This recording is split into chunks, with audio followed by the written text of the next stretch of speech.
afternoon, New York, and the rest of our listeners around the globe. My name is June Stoyer, and I'm the host of the Organic View Radio Show. Our podcast is available on iTunes, Zune, and all major podcast providers. You can also visit our website at www.theorganicview.com, where you can subscribe to our newsletter to find out about upcoming guests, features, events, and other shows on our network. If you have any questions or would like to find out about sponsorship opportunities, please visit us on Facebook, Twitter, or send us an email to questions@theorganicview.com. Today, I'm going to be speaking to Dr. Vera Krischik. Have we created a food desert for bees? There is a great deal of concern that our honeybees do not have enough food to eat because of the amount of pesticides being used. However, most homeowners do not realize that their demand for pristine lawns and continuously flowering plants that have low to zero maintenance are a huge part of the problem. The lack of food not only affects honeybees, but other pollinators such as butterflies as well. Are we sacrificing the sources of food so that our yards can be free from the sight of plants such as clover, dandelions, so on and so forth? Even the roadside maintenance actually poses an issue as wildflowers and other beneficial plants are mowed down for aesthetics. Is there anything we can really do to keep our yards looking nice and not take away from the pollinators? Today we're going to be talking about how we can actually utilize IPM, which is otherwise known as Integrated Pest Management, in order to help the pollinators and replenish the available food sources. So I'd like to welcome to the show Dr. Vera Krischik. Good afternoon, Dr. Krischik. Yeah, good afternoon, June. Can you tell our audience about yourself and where you teach? Oh, yeah, sure. I'm a professor at the University of Minnesota, and I was born in Manhattan, grew up in Carle Place, New York, and my favorite experience was going out to, down to Levittown there, to the park, and they had the barrens there. They actually had a prairie-like situation, and actually took a field course at a Nassau Community College when I was 17, and we went out to those. They weren't called pine barrens, but they're just called the Nassau Barrens, and unique ecosystem of plants and insects that weren't found anywhere else on Long Island. So that's got my start interested in ecology. So I have a master's and PhD from the University of Maryland. I worked at the Institute of Ecosystem Studies in upstate New York for 2 years as a visiting professor from the National Science Foundation, and I've been out here in Minnesota as a professor for about 15 years. So I work on chemistry of plants and how it affects bugs, and so systemic insecticides were natural to me. It was just adding a man-made chemical to a plant, and so I've been looking at the interaction with different chemicals, different synthetic pesticides and biorational pesticides on good bugs and bees. So when you were growing up in New York, did your parents have a garden? Were you really into nature? Yes. We had a garden, and we used to pollinate things back then with little paintbrushes, and we raised baby birds that fell out of nests. So we were kind of those European gardening people that spent most of the summer in the backyard. It's interesting how many people, especially from this area, I'm sure, that are listening out there, have the same fond memories, whether it's with parents or grandparents. And it's just interesting how things have changed, especially thanks to technology and education. Yeah.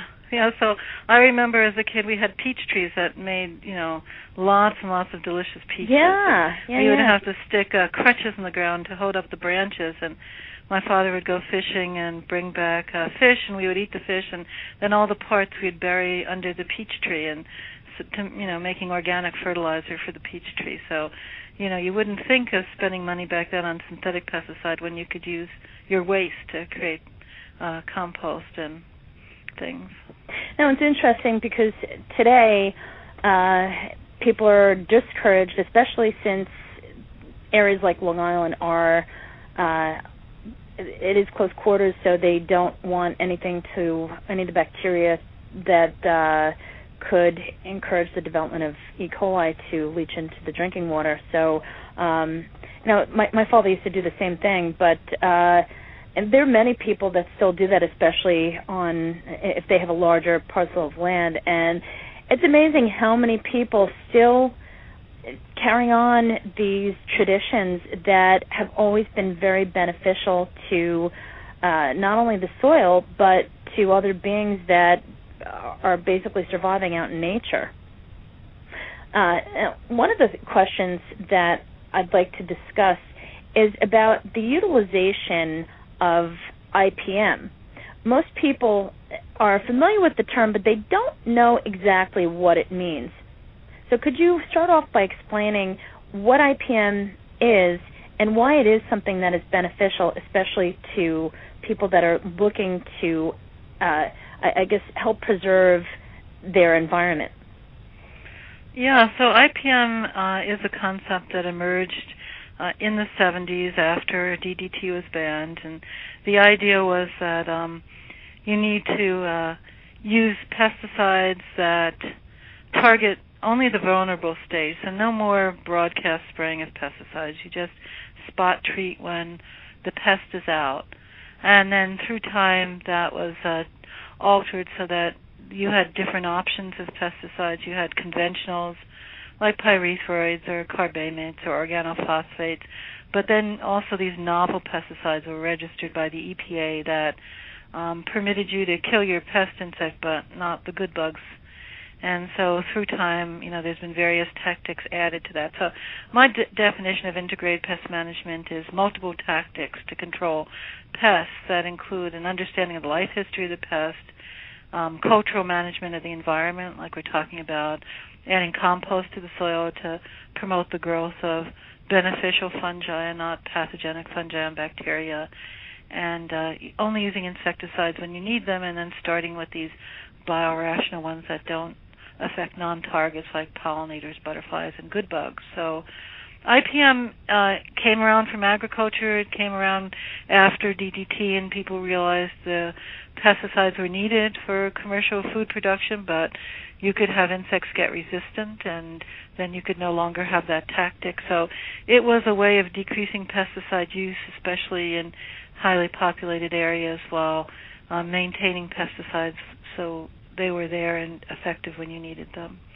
So basically, President Clinton was one of the first to say that by X in the year, I can't remember the year, 90% of all USDA-sponsored program had to switch to IPM, not scheduled sprays. So I remember as a kid, having nothing to do Saturday morning, watching Modern Farmer on the television, and they'd have the apple orchard, and they had the calendar, and every week you sprayed for something, and so that's the opposite to IPM. No weekly scheduled sprays. You only spray when you have a problem.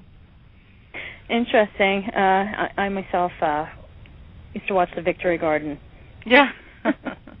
I mean, it's just interesting how you look at TV today, and I'm sure I've just dated myself, but TV, well, actually the Victory Garden still is on, but you have a plethora of different garden-type channels that are out there. But, of course, the best information is always directly from people such as yourself who are experts.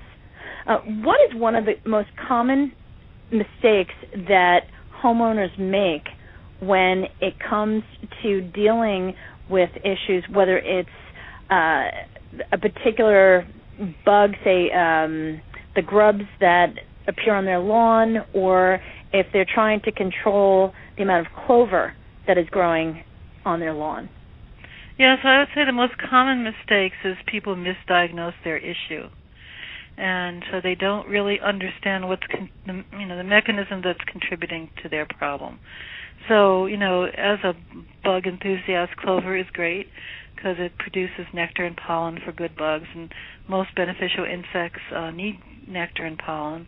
But if you don't like it in your lawn, it usually is an indicator that you have not aerated your lawn, especially you have low nitrogen, because clovers have nitrogen-fixing bacteria, so they can live in low nitrogen situations. So you don't need a herbicide. What you need to do is to get out there and fertilize. And obviously in this heat, you can't use a very high amount of nitrogen. So milorganite is given to us by the citizens of Milwaukee, Wisconsin. It's a combination of sewage and then blood from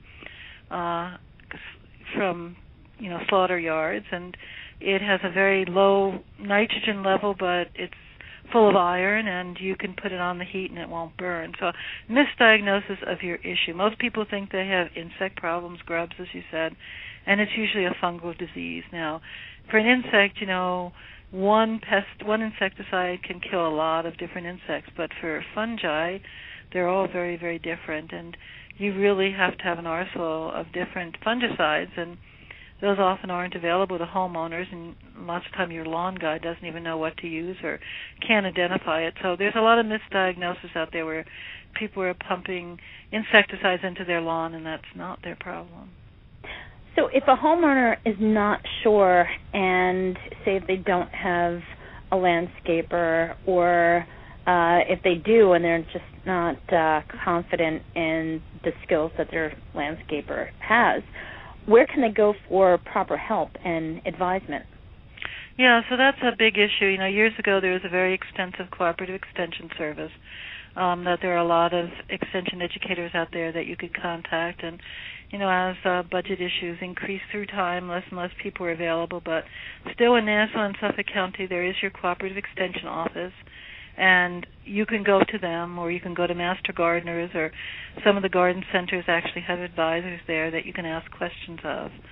So there are opportunities. It just takes a lot of time, and people with their busy schedules don't have the time. So I think one of the worst things you can do is go to a garden center and buy these 4-step programs where it's kind of like going back to spraying your apples, the schedule of spray. It just tells you apply this insecticide this month, this herbicide this month, this fertilizer this month. And you probably shouldn't do that unless you really need that herbicide, or unless you really need that insecticide. You should be diagnosing the issue. So I think that's where it starts. People don't have time. It's hard to get the information, and lots of times the products that are promoted at garden center for an easy fix are not the IPM fix. Now, we have a question that's coming from the audience. This is from Border Glider, and he wrote, are people aware that their lawn chemicals, quote, weed and feed, often contain imidacloprid for leather jackets, but which can migrate into flowers and thus kill beneficial bees? Yeah, so that's a really important new emerging question. And leather jackets are these larvae of crane flies. These look like oversized mosquitoes as adults. And so a lot of these, weed and feed, some of them have herbicides, some of them have insecticides and fertilizers, or herbicides and fertilizers.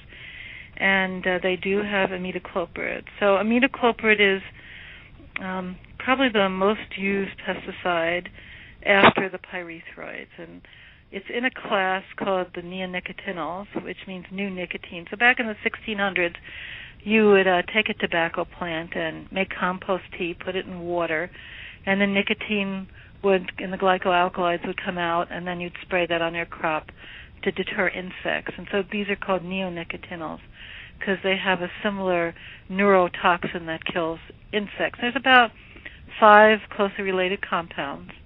And yes, it is in your weed and feed. And the only one research paper that has looked at whether it gets into dandelions and could kill or harm a bumblebee has come to the conclusion it can't. That paper's about 20 years old now, but that's the only paper I know out there. But there are concerns that maybe higher levels, maybe if you use some kind of product that has maybe a fungicide, a fertilizer, and imidacloprid for your roses, that if you use it multiple times, that's a much higher rate that's getting into the roses. That's much higher than even from the lawn fertilizer. So what makes this imidacloprid we're talking about, this class neonicotinoid, different than other insecticides we've had in the past is you put it in the soil, which prevents it from UVB degradation. It gets picked up at the roots and it gets into the pollen and nectar, and then all good insects, bees, butterflies, bumblebees, ladybird beetles, wasps, all of them need pollen and nectar for their life cycle. And so when they feed on it, it has the potential to harm them. Thank you. Another question, and this is actually from the same person. He wrote, I read that Vera has published a paper which discovered that imidacloprid in potted plants was allowed at levels thousands of times greater than on food crops. So gardens are far more deadlier than crops. Yeah, that is true.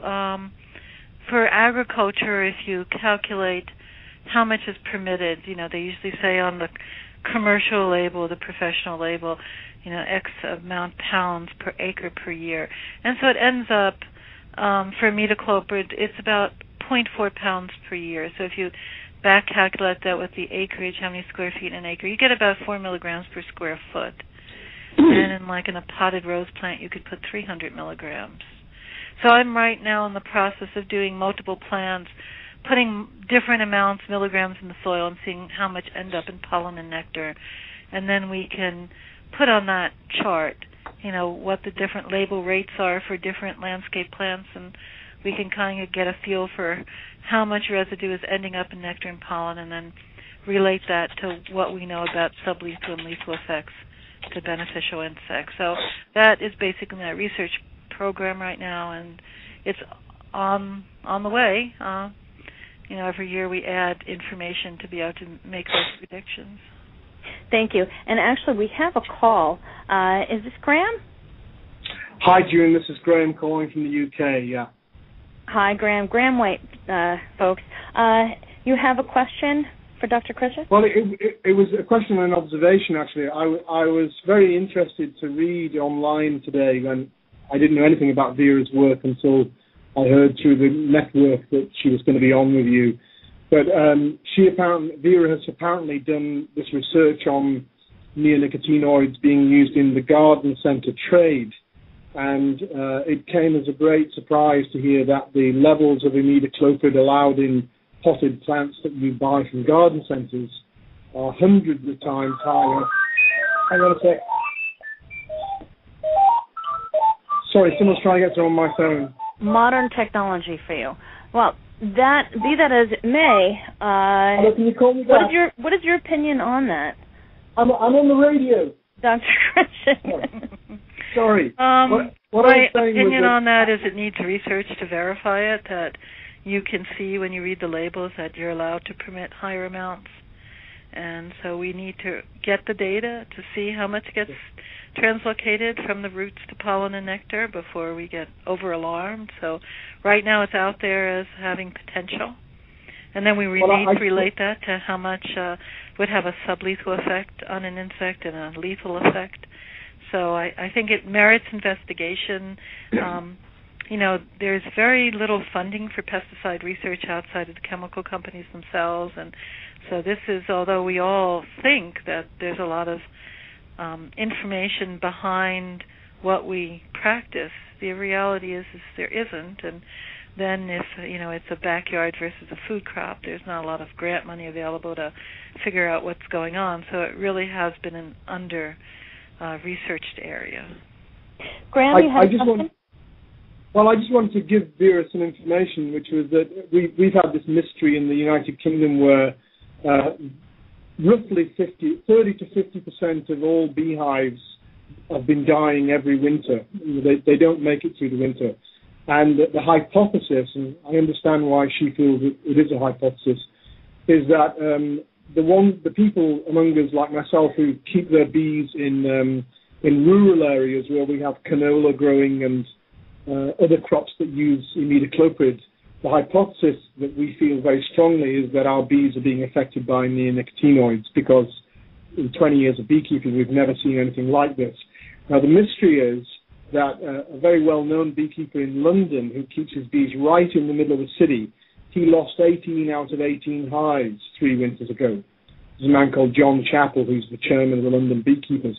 It was a complete mystery because there's no great fields of imidacloprid-treated crops in central London. And I began digging into this and discovered what Vera has discovered, which is that the entire nursery trade, the garden centre trade, every single plant in Britain that comes out of those garden centres has been pre-treated with imidacloprid. And virtually all of the domestic lawns in the United Kingdom are treated with imidacloprid. And virtually all school playing fields, golf courses, hospital grounds, housing estate lawns and so on, virtually everything green that we see in the city has been treated with imidacloprid. And that was the first clue we had that something might be going on in the towns as well as the countryside. And it's very disturbing. Yeah, so that's the beginning of a very big question. So in the last 5 or 6 years, our USDA in America has given monies to universities to try to sort out the various contributing factors to CCD, colony collapse disorder. Pesticides, mites, fungi in the hives, viruses, and trying to figure out the contributions. So the neonicotinoids, there's a couple compounds that are used, so it's not just imidacloprid. They're very closely related to each other when you look at the EPA-generated lethal dose 50. The numbers are very similar, and if it's going to kill a bee, it's going to kill beneficial insects. So, the idea that these insecticides are contributing to bee decline is apparent to everyone. It's just trying to figure out how it's doing it and what are the mechanisms for causing it. My personal opinion is it's going to be additive with pyrethroids are not put on the soil, they're just sprayed on plants, but they affect the same part of the bee, they're neurotoxins. And so I think, and also in beehives themselves, you use maverick fluvalinate, which is a pyrethroid. So I think it's going to end up that there's much more exposure to insecticides than we realized when you add all the different usages together. But there's something you said, Graham, that I really want to talk about, and that's this idea of bee food. What are we doing to make sure that bees have healthy diets? And so I did an experiment with canola last summer. It was my first experience. I had over an acre planted, and we were actually collecting the flowers and cutting the pollen out, cutting the anthers out. And so every day for 6 months we had very close scrutiny of the sexual cycle of pollen. And what we found was interesting. We caged bees on this hybrid canola, and we then tried to get them to collect pollen and nectar for us, and then we tried to express the nectar from their guts, and we couldn't find any. And in these little hives we put in there, we didn't get very much pollen deposited in the hives, even at the labeled rate for agriculture. And so what it ends up is that this hybrid canola is completely different than the canola of our parents' generation. So in order to create a hybrid canola seed, you need a male and female plant, and you need bees to pollinate. So yes, when you make a hybrid canola seed, it's a bee plant. And that's what they do here in the U.S. and in the Dakotas or up in Canada in cooler climates. But once you plant that hybrid seed itself, and that means in the morning it's the flower, by the afternoon the ovule is elongated and it's making seeds. And so it doesn't need bees. There's hardly any nectar in them. We couldn't find any. And there's very little pollen. So it gets back to, these plants that we have, this new generation of plants that are GMOs, they have seed treatments on them of the neonicotinoids, and then they're resistant to herbicide damage, so you can spray herbicides. They're tolerant of herbicides. That's not all. They're actually different plants. And so that was the big thing for me, realizing here was one of the plants. Beekeepers said, I put my hives near canola, they're going to have plenty of pollen and nectar, to realize, not this hybrid stuff, the old-fashioned outcrossing one. So I think we have to really realize that bees are being nutritionally starved out there. There is not gardens we can talk about offer very few resources. We have flowers, but they don't offer pollen and nectar. And ag fields now, when you herbicide everything, you have a GMO that is herbicide tolerant, so you're killing all the weeds that flower, and then make the bees forage on the crop where we use a lot of pesticides. We're just creating a huge problem for the bees. And so I think at some point it's kind of like if you have a horse, you have to have a field for it, you have to buy it grain. I think at some point, we have to really increase the amount of acreage of fields just for bees. That's my opinion. But they have, just a point of information that might be of interest to you. We've got an identical situation over here where industrial agriculture is just so efficient now that you virtually don't see a wildflower anywhere in a field or on the margins, whereas in my childhood, I'm 60, agriculture was a lot less tidy. There were a lot more wildflowers around. And we now, our natural agency, I think it's called Natural England, now are paying farmers to plant a 4-meter strip of wildflowers around the hedgerow, as it's called, of every single field. This is a condition of them getting their government grants. They have to provide some wildflower habitats, and that started about 5 years ago, and it seems to be increasing and increasing. But just a personal anecdote, I was down at the coast a few days ago photographing bumblebees just for fun, and I didn't see very many in the fields. And then I came to an area that in the Second World War was used as a bombing range, and you're allowed to walk in there, but it's still a dangerous area. And it was alive with bees because there were dozens and dozens of varieties of wildflowers, birdsfoot trefoil, cranesbills, all kinds of mallow, and it was just a completely different scene than the fields just a half mile away. So you're right, we're creating a sort of ecological desert of monoculture. So we need to get some of the wildflowers back, and in our gardens we need to choose varieties that are more natural than, say, the hybrid pansies that don't provide any nectar or pollen at all. Well, Graham, I think that's really where people need to be educated, because they think when they, put bedding plants out, pansies, or even domestic geraniums, or even hardy geraniums that, thinking of like Orion, the blue one, or the other species that's pink, that they're putting out plants that insects can use. But all of those plants have been manipulated, so the flowers are long-lasting, so they've been denied the ability to make pollen and nectar, so they don't make seeds, so you don't have to deadhead them. So to us, that floral display is much longer. And so, 95% of the plants we use provide no resources to insects. And then when you get to the native ones and some heirloom varieties, they often get taller, and they often, lodge, fall over in the wind and the rain, and people don't find them unsightly. They're not tidy. And so we really have created a cultural way to discriminate against plants that provide any pollen nectar, but I don't think people realize that. Well, if you plant a bed of lavender, you can watch it for months on end, and it will be feeding bees from... Yeah, it is, yeah. But that's great. Thanks very much. Thank you, Graham. I think that is something that many people don't even think about. I know pansies are especially attractive because they're bloom that lasts for such a long time. So is there a particular list of plants that perhaps you may have available that people can take a look at, that they can incorporate into their own gardens or even in their front yards? I know one of the popular trends here in New York, at any rate, is to plant more herbs in the front of your property as opposed to having just an herb garden in the back. It's almost like it serves a multitude of purposes.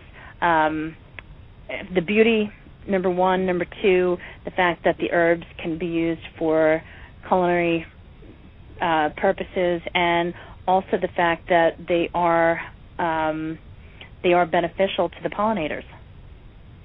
Yeah, so herbs are a really good choice. Herbs, we like them because they have chemicals in them that are aromatic or tasty when you eat them. And so a lot of these haven't been derived by agriculture. They haven't been genetically selected for some other traits. So they tend to be plants that do still produce pollen and nectar. So basil is a good beneficial insect plant, or catnip, catmint, any of the dills. So most of the herbs really still are good pollinator plants compared to geraniums or pansies or petunias. Now, with the plants, the natural plants, the wildflowers, what have you, that grow on the side of the roads, and you see it on the highways, but also in the rural portions where I don't know how often it is, but the state groundskeepers whatever their titles are, they will come along and mow down these strips of land that are right next to the road. The state obviously does it. I always thought that they did that. I was told that they would cut the hay that's alongside the roads, the highways in upstate, basically to feed the horses. But I mean, is there anything that could be done differently? Well, again, I think it's they cut it for aesthetics. They cut it to maybe keep deer away from the road. They cut it so if you have a problem and pull off that, there's not some dry plants there that might catch fire. So I think there's multiple reasons why they cut it. So, yeah, that obviously roads go for miles, and obviously that would be a great highway for beneficial insects to go back and work with your Department of Transportation people in your state to try to foster the use of heirloom cultivars of domesticated plants as well as wild plants. And the reason why I keep saying that is there's, the colonists brought over some plants from Europe, like there's a agastache. Blue Fortune, I think, is the trade name, but there's also a heirloom garden one out there, and that's a blue. The leaves smell like licorice and has a blue flower, and was brought over by the colonists for bees. So there are still, some not native plants, but some heirloom plants that also deserve in these mixes to be used because they're better for bees. So I just wanted to add that, a true ecologist who's interested in restoration will say, oh, no, we have to use only native plants, but there are also a lot of domesticated heirloom plants that aren't like, domesticated in 2011 that still supply good food reserves. So I think those mixes, they're becoming available. So if people wanted to get this information on the plant list, the Xerces Society, XERCES, has those on their website, and they have them for the different regions of the country. And they have good pollinator plants. I have a part of my website that I have butterfly plants, and we're developing a new section on bee and beneficial insect plants, which is actually a slightly different subset. So those resources are out there. The Golf Course Association has something for golf courses, how to retrofit the rough areas with plants that would conserve and bring in beneficial insects that would then again kill your pest insects and cut your reliance on pesticides. So those resources are out there, but I think your weekend gardener just doesn't know where to get them. And that's probably the fault of diminishing federal money in educational programs, but it is there. So I would start with the Xerces Society at this point. And can you give your website? My website is called CUES. So if you just put into Google CUES, the Center for Urban Ecology and Sustainability, and then just put University of Minnesota, UMN, you'll find it.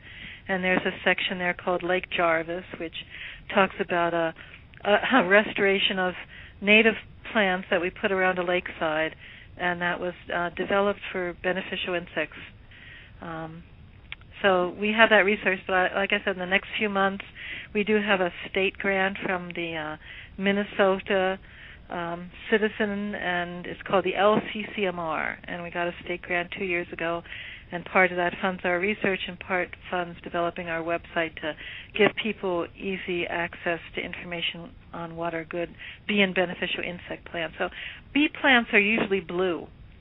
So they're usually heirloom varieties or native plants that are blue. So like May Night Salvia is an excellent bee plant. Any blue Veronica is an excellent bee plant. Catmint, catnip. Bees tend to be called into blue things like turtlehead.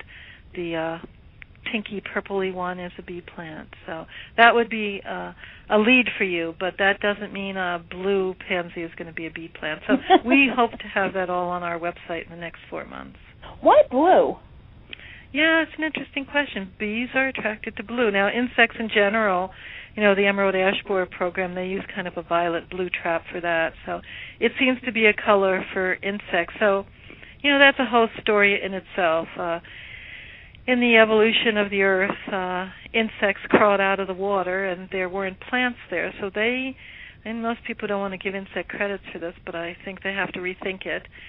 Insects were there when the first plants developed, and so they were the ones that were the ecological pressure to develop different chemicals in the foliage and different flowers. And different insects like different colored flowers. So when you see a floral display, it's only there because it's the interaction, the coevolution of the plant and the pollinator. So hummingbirds tend to like red flowers, and that's have evolved as hummingbird plants with a certain floral characteristic for a certain shape. And a lot of the wind-pollinated plants are greeny or a pale white, and a lot of the bee plants are blue. So it just has to be a true coevolution that are in interaction between the plant and the insect and what they can see the best.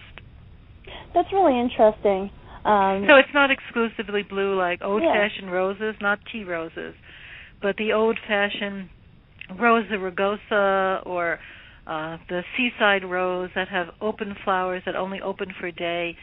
Bees love the pollen. That's not blue, but it's a kind of a blue-red. So that's a whole story in itself. There's lots of research on why bees choose certain plants. That's really fascinating, and actually I personally will look into that because it's very intriguing as far as why bees do some of the things that they do. And I before we move on, I just want to read some more of the comments that are coming from the chat room. Border Glider also wrote, another point is that bumblebees have evolved to pollinate specific wildflowers. If the bumblebee disappears, the wildflower disappears. So the bee and the flower species are partners that cannot exist without each other. And then he wrote, virtually all bumblebee species in the USA are in dramatic decline, 90% in some cases. And then the last comment that he made was, blue buddleia is the king of all nectar plants. Yeah, well, so the first comment, this person is very right. There are tight coevolutions like we were just talking about turtle head is a bumblebee plant or some lupins. But there are also plants like the asters, New England asters, the different colors, and they're blue or pink blue. They're great bee plants. So there are some other plants that the flower shape isn't just for bees. The flower shape is open to, other pollinators, but they're still good bumblebee plants. But when you look at those tightly co-evolved flowers with bumblebees, yes, that is true. You lose the host. And then the second comment, yes, buddleia. It was called purple. I'm going to get this wrong. Purple night or something. That is the king. So if you go get yourself a white or yellow buddleia, you've missed the boat. You just have, and now they have dwarf buddleias. That doesn't work either. You have to go back to the first cultivar of buddleia we used, the purple one, and night is in the title. I'm missing it, and that person is exactly right. That is one of the best garden plants. Now in Minnesota, that's not hardy here, but I just, I buy 5 or 6, plant them for the summer, and they're great. They're great bee and butterfly plants. But they wouldn't be on like a conservationist list because it's an exotic. So, for different kind of commodities, we need to, so buddleia would be good for a backyard, but you probably couldn't use it around strawberry fields or something. He made an additional comment, black knight. Black knight, there you go. That's it. I forgot it for a sec. Well, when it comes to the homeowner, in addition to specific plants, what about shrubs and trees? Yeah, so this is kind of a fun story. It ends up bees need to overwinter. So obviously the queen is produced in late August, September, and she goes around to these asters, these full of solidago, goldenrods, and gets lots of honey and makes fat, lipids, and then she has to overwinter. So they like compost piles because they're easy to burrow into, and they have to be careful. They have those exposed wings, so they can't ding them up. Or they like mouse nests in the ground to hide in. And at the extreme, they like couches you've thrown away on the side of the road. They like to burrow in there with the stuffing. So one of the things you can do is set aside an area of soil texture and compost that they need to overwinter, because you could be really a good manager in your backyard and plant all the bee plants you needed, but then if they don't have an overwintering site, if they're exposed, they're going to die. So that's another aspect of it. And the Xerces Society has been working very hard with blueberry growers or different growers that need bees for pollination to set aside areas of their farms where they let it go back to, like you said, shrubby areas, wildflower areas, but places where the bees can actually burrow into the ground for the winter. So lots of times I get calls at the university from homeowners or businesses, oh, I had a compost pile and there's all these bees coming out. What insecticide do I use to kill them? And of course, you stand up from your chair and say, no, they're not going to hurt you. A queen bumblebee will never sting you. She is interested in eating and reproducing. She has no interest in stinging you, the queens. And so just let them emerge, and it's going to be over. 1 month later, you can take that pile away if it's an issue for you. So, again, it's education, misconception on, exactly what part of the bee's life cycle are they dangerous. A wasp is much more dangerous than a bumblebee. Well, many people, I think, still think of a wasp or a yellow jacket as being a bee, and it's completely different. Not to mention the fact that a bee will sting as a method, as a last resort method of defense, where a yellow jacket, and I've experienced this myself a few times, they'll sting you. They will call their friends and family to join in on the festivities and just have a grand old time stinging. Yeah, they have guard wasps that hang out at the entrance, and as soon as one of them again releases a pheromone, a chemical, then they all come out and sting you, and it's a way to defend their nest. So wasps, they're predators, so they're actually very good for your garden because they kill all the little caterpillars. They pull their heads off and bring them back and feed them to their larvae. And then the bees have evolved differently. The bees use pollen and nectar to feed on. So the bumblebees really are quite passive. The worst thing that could happen is like you step on one accidentally if somebody's barefoot, and if they're have a problem with the protein in the bee sting, then they can develop shock from it. But mostly bumblebees won't hurt you, and honeybees, unless you come near their hive, obviously it's the same thing. They're not interested in stinging you. We really we have a lot of TV shows, and just somehow all these nature shows want to show you animals being killed, but they don't really spend a lot of time talking to you about the life cycle, or I don't think they spend enough time talking to you about the nuances of animals' life cycle, so you understand how to be more tolerant to them. Well, I think it's not that's as a sensation as having a lion eat a giraffe as talking about why bumblebees don't sting you. Well, I think it's because, once again, the drama sells, and instead of providing education that is really relevant, people would rather go for the cheap thrills. And, there are certain parts of nature that have quite a bit of drama, but the reality is that is not what happens all the time. There are a lot of great things that happen, but everything plays its part. Even what you described before with the wasps, wasps do have their place in nature, but wasps are also enemies of the honeybee. Don't they also wasps and yellow jackets? Won't they also attack the honeybees? Yeah, I don't know that much about it. I bet that can happen. I don't know how often that happens. I've never observed that, but I'm sure it can happen, especially in other countries where there's different kinds of wasps. Absolutely. I just don't know how common that is in the U.S. So not to say if you get near a honeybee colony, they're going to come out and go after you. And obviously the beekeepers use smoke to calm them down, which tends to calm them down. But so lots of times you have these pretty bee plants, and the bees are visiting them, and then some people who don't understand bumblebees or native bees think that they're going to go for you like a wasp would, and it's not true. So, because when you see a bumblebee or a native bee at a flower, it's nowhere near its nest. But lots of times these wasps put their nests near where people walk, and so that's a problem when they defend their nests. So that's a good point. Education is necessary so people understand that better. Yeah, I think that's a really good point, especially with the wasps.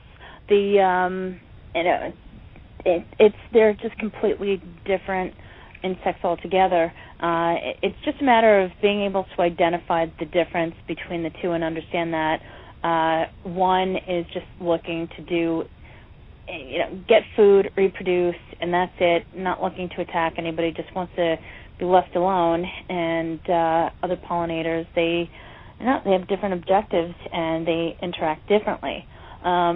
Another comment that actually just came out of the chat room is there are 20,000 species of bees. Don't know how many species of wasps there are, but people only think about honeybees. And that is very interesting because people will assume it's a bee. I mean, how many movies have there been where there's something that's, somebody's being attacked and, oh, it's a bee. Never a wasp or a yellow jacket, which would make more sense. It's usually the bee that gets the blame.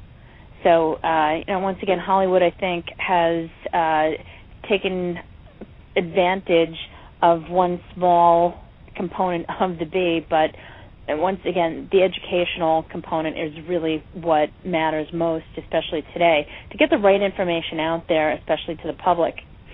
A question for you in regards to homeowners, when you move into a new home, or say if you want to just renovate the existing landscape, is there anything that you absolutely should not do that is very commonly done by a new homeowner or someone who's looking to renovate that really upsets the apple cart, so to speak, when it comes to the pollinators?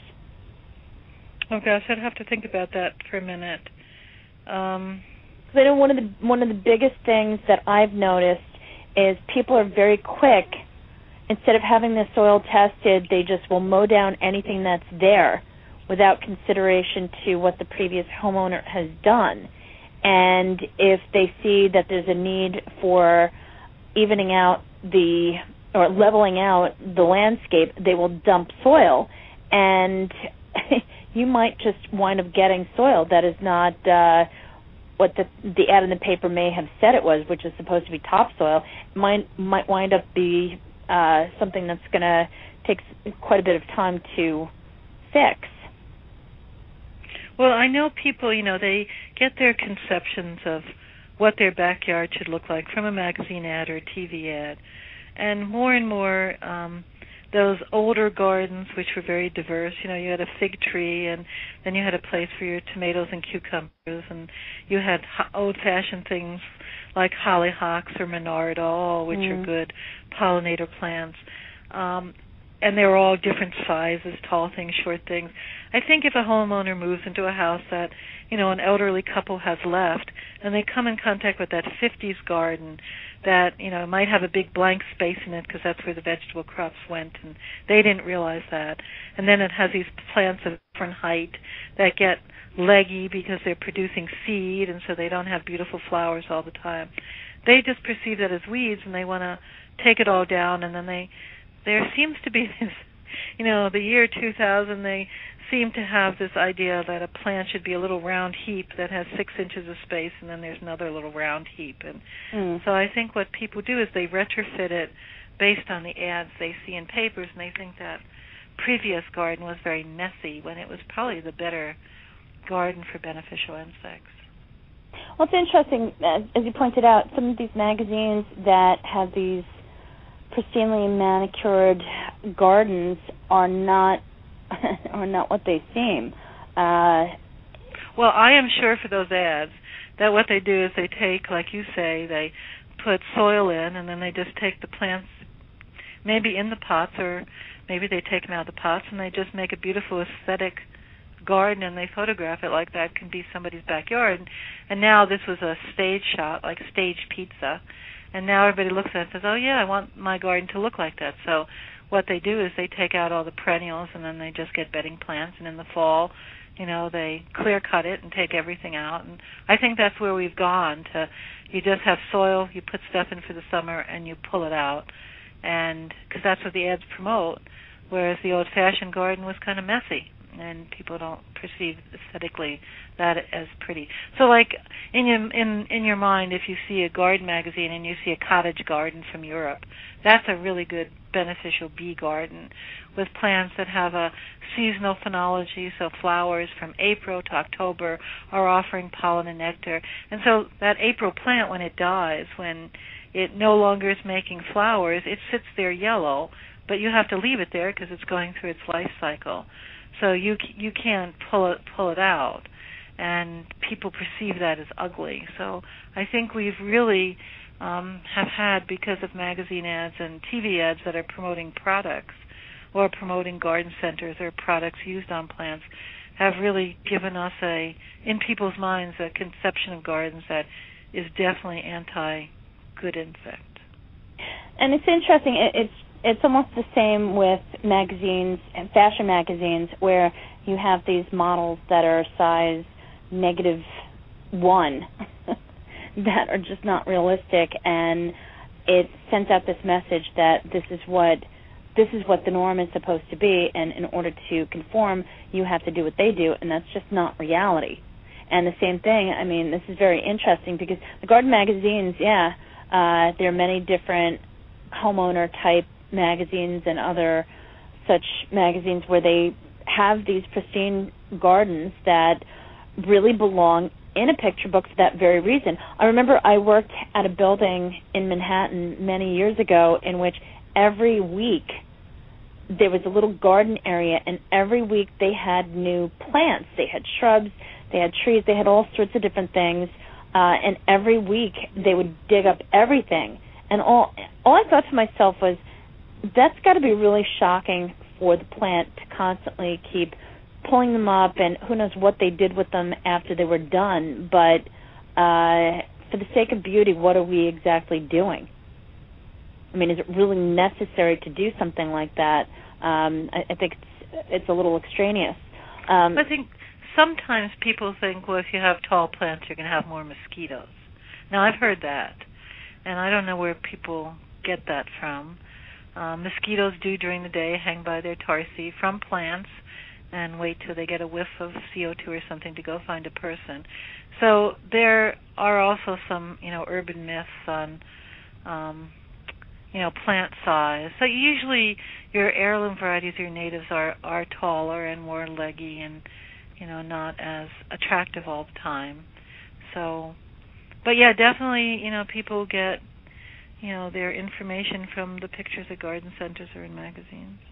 And there's another comment from the chat room. This is from Porter Collider. You can create most nest boxes for solitary bees by making bundles of hollow straws, hollow canes or blocks of wood with drilled holes. Mason bees will move in, as well as lacewings, hoverflies, etc. So this is absolutely true. One of the things people say, if we lose the managed honeybee, this honey, it's called the Italian bee, but it originated maybe in India. I think that's where they think it originated. Then we're going to have these native bees, these megachilid bees. They're going to take over, but they live in the ground. So what the Xerces Society and others have worked on is they'll take a plastic conduit and they'll put bamboo in it, and then they spray it with a violet blue paint. And the same thing like this person is suggesting, then the mason bees go in there. It's just another way to do it. So they'll put those in fields that they want mason bees to pollinate in. So that is very true. But again, they spray it with that violet blue paint. And so they're coming up with ways to manipulate habitat. But one of the sad things I read in a magazine was, you can buy a machine that goes through your orchard and shakes your plants so they pollinate it, so that you don't need bees. And so, that is a whole new world, if we do lose bees to colony collapse disorder because we don't have habitat for food, because there are too many pesticides in the foraging environment for bees, and because of the way bees are moved for almond production, they come in contact with each other so they can share more viruses and fungi. If we do lose bees, we're going to have to use mechanical shakers to pollinate plants, which probably won't work with the same amount of fruit set. You probably lose yield. So it is really important for us to figure out, the contributors to this colony collapse disorder, because if you make the list of foods that we eat every day, almonds, blueberries, strawberries, apples, peaches, all of these things need bees, watermelon, squash.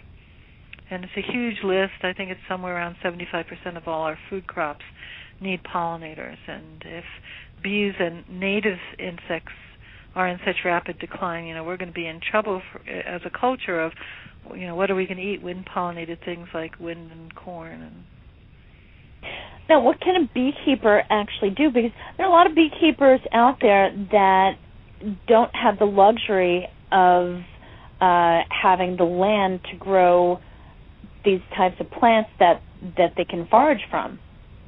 Well, I think that is a really interesting question, because traditionally beekeepers have moved their bees into crops to pollinate them. And obviously nowadays you have to work with the owner of the commodity to make sure that they're not spraying at times or spraying kinds of insecticides that bees need. And then obviously if all these crops are GMOs that are herbicide tolerant, so you spray herbicides and you get rid of all the weeds, then there's nothing left for the bees to feed on besides that crop, which might have a lot of insecticides. So you and I think the same thing, that you're going to have to either at the state or county level have land set aside as bee forage, or growers are going to have to, like if you own a horse, you have to have a pasture. You're going to have a bee pasture, because there's nothing left out there. I remember as a kid we used to go to a farm every summer up in the Poconos, and when you drove up there, your windshield was covered with bugs. You had to get out the Windex and clean it off. And now you can drive for a whole day and you get nothing, no bugs on your windshield, because all these insects that need nectar and pollen, there's no food sources, and so those populations are crashing.